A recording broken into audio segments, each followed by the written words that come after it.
This is wild. The ice is too thick to paddle in, but we're slowly moving.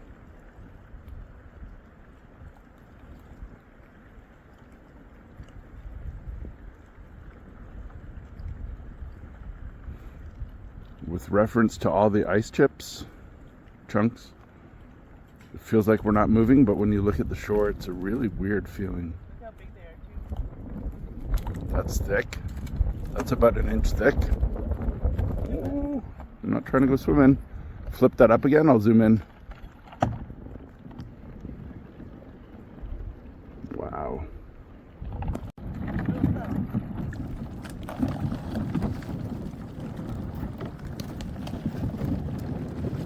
If ever there was a day to call in, well, not sick, but snow day, this might be it.